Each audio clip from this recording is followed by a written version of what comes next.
Monolog yang dilakukan Wakil Presiden RI, Gibran Rakabuming Raka, di channel YouTube, menimbulkan beragam reaksi. Monolog Gibran dinilai sebagai ajang pencitraan dan sinyal ingin maju pada Pilpres 2029. Dalam monolog tersebut, Gibran membahas sejumlah hal kekinian, dan hingga saat ini sudah ada 2 video yang terpublis.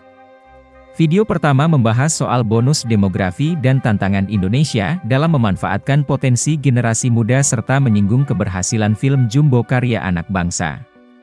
Dalam video yang diunggah pada Sabtu, 19 April 2025, itu, Gibran berpandangan bahwa Indonesia saat ini berada dalam momen yang sangat menentukan di tengah tantangan global, baik itu perang dagang, geopolitik, hingga perubahan iklim.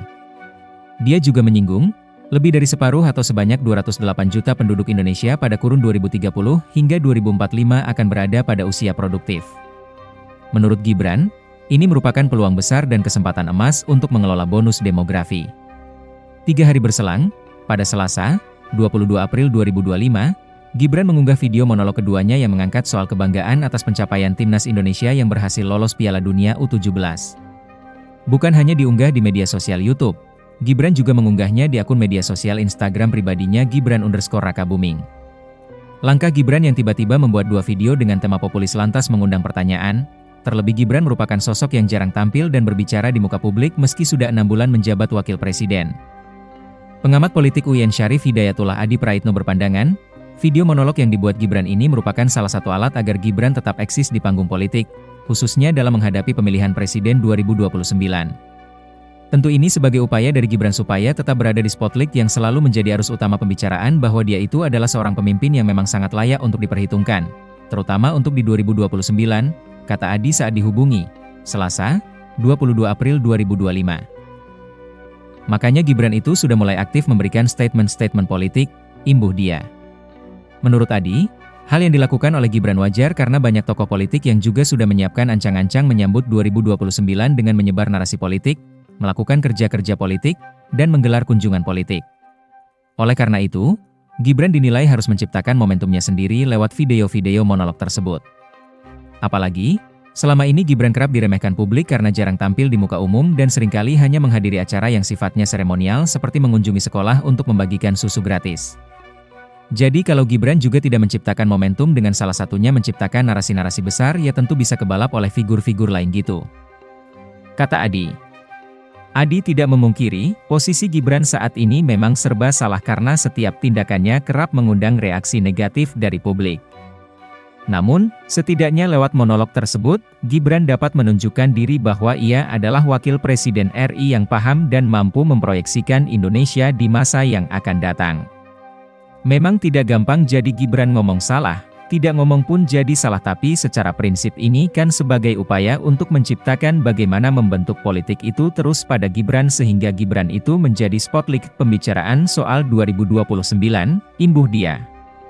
Di sisi lain, video monolog Gibran tersebut juga bisa menjadi tantangan tersendiri karena Gibran semestinya juga membuktikan bahwa apa yang ia ucapkan harus dapat diwujudkan.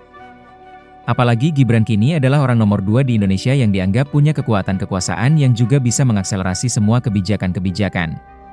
Selain itu, Adi menilai saat ini masih banyak persepsi dan sentimen negatif terhadap Gibran, termasuk saat anak sulung Presiden ke-7 Republik Indonesia ini mengunggah video monolog.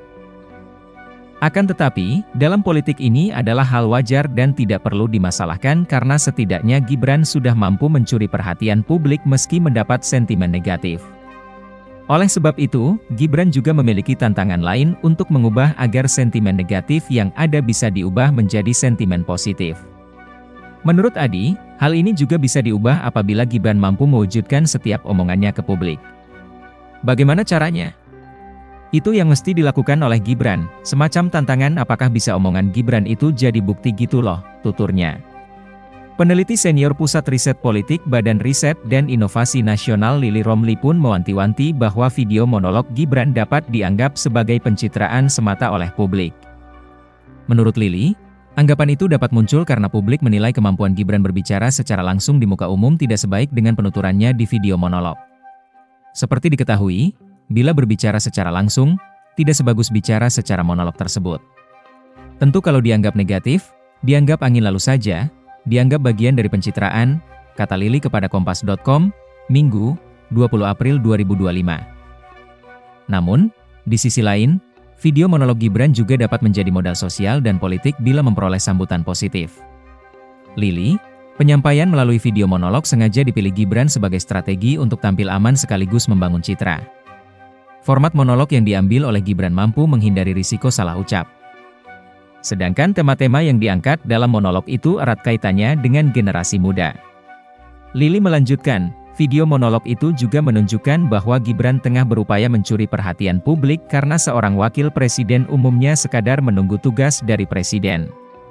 Sebenarnya, sebagai wapres cukup menunggu tugas dari presiden, karena bagaimanapun posisinya sebagai pembantu. Tapi dengan video monolog itu, tampak wapres ingin tampil dan menarik perhatian publik, ujar Lili. Download Tribun X sekarang, menghadirkan lokal menjadi Indonesia.